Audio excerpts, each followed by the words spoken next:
All right. Thank you very much for staying with us so far. Um, Once again, my name is Abdullah Mwaswis, and I'm very privileged to be with you on the air here at Salam Media. Of course, just to repeat, if you'd like to join the conversation, our studio line is 011 680 0355. You can reach us on WhatsApp as well at 061 766 0355. Our X handle is at Salam Media. Please hashtag Ramadan 2026 SM. And of course, you can reach us on Facebook and through our website, salammedia.com/listen-live. This hour is brought to you by the Africa Muslims Agency, where I am joined by Riyadh Davids, the African Muslims Agency Event and Logistics Coordinator, to be #fired up. Assalamu alaikum, Riyadh. How are you? Wa alaikum assalam wa rahmatullahi wa barakatuh, Brother Abdullah, and to the viewers of Salam Media. It's indeed my privilege to be joining you in studio this morning. Thank you so much. You're too kind. So I've been told that the topic that we're discussing is the privilege of excess and access. So Riyadh, what does that mean? Please let us know. Well, since Ramadan started, in fact, it started before Ramadan, I've been conflicted with my ability and my ability to access food, abundance of food, water, drink, whatever it is.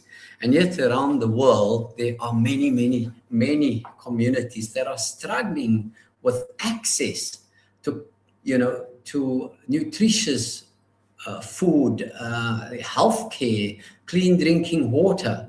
It is so, for us today in our lives, in the urban cities that we live in, we literally go to the tap, we turn the lever, and we have clean drinking water.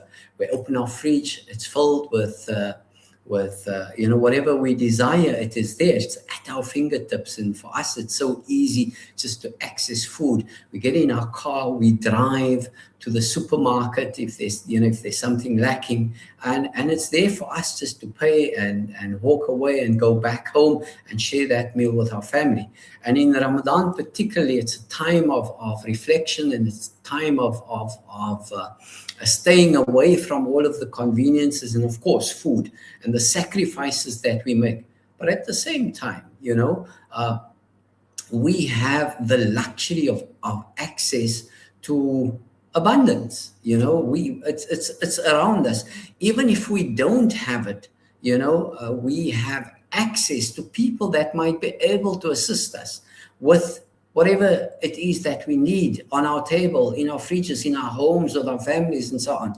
But then this is a time for us to reflect. It's a time for us to think of, and I've been privileged, alhamdulillah, over the years. I've been able to travel the world, and I've been able to see many parts of the world.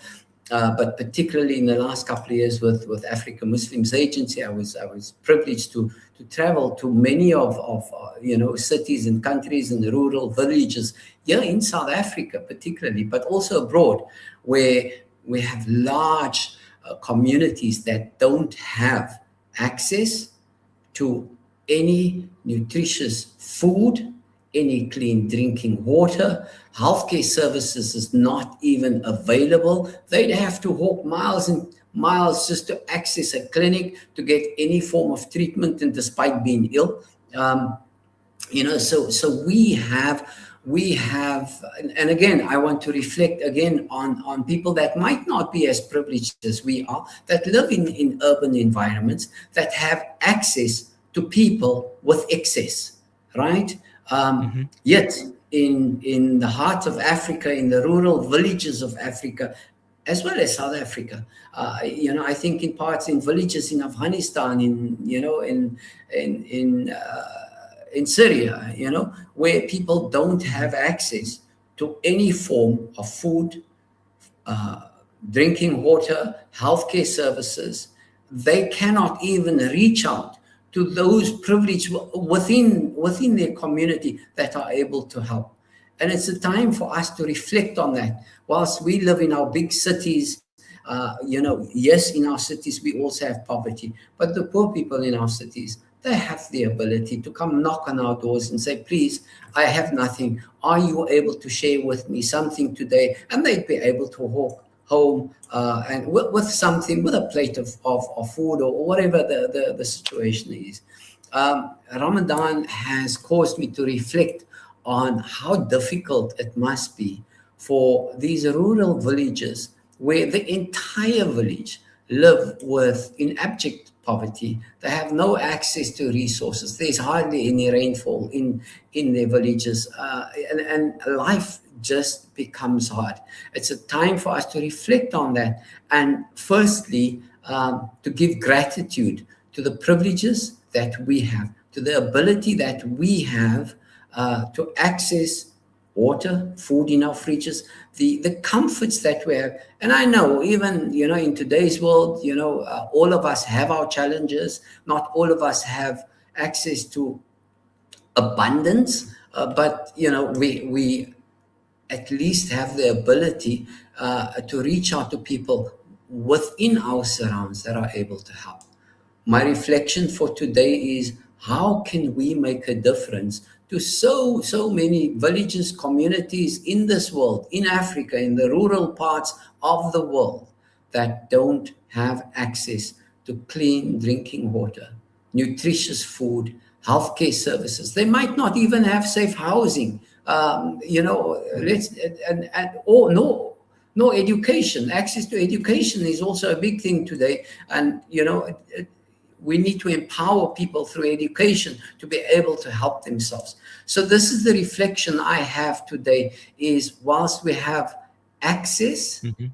to to abundance, we have Hmm. and so many other communities don't have the ability to access people with excess.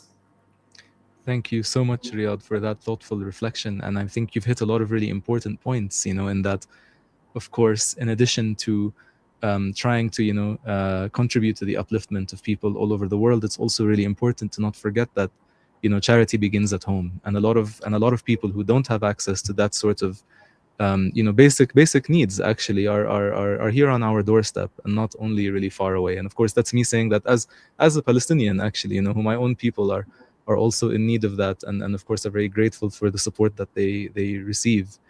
um, and of course, in addition to the excellent work that the Africa Muslims Agency does in reaching out to those communities both here and abroad, I think it's also my responsibility as a political scientist, actually, to say that a lot of these issues are also structural. There are policy decisions that are behind, like these sorts of things that happen. And so it's necessary for us as Muslims as well to adopt a multi-pronged approach, to deal with these challenges. And of course, we're very grateful to you and the work that the Africa Muslim Agency does to do your side of it. And so thank you very much for joining us. Just to reiterate to all our listeners, this is, of course, Riyadh Davids, the Africa Muslims Agency Events and Logistics Coordinator. Thank you so much for your kind and thoughtful reflections, and for this really informative segment. Jazakallah khair. Shukran, and shukran to you and your viewers for allowing me to share my reflections with you this morning. Thank you. Assalamu alaikum. Wa alaikum assalam wa rahmatullahi wa barakatuh. And we'll be back with you after this break.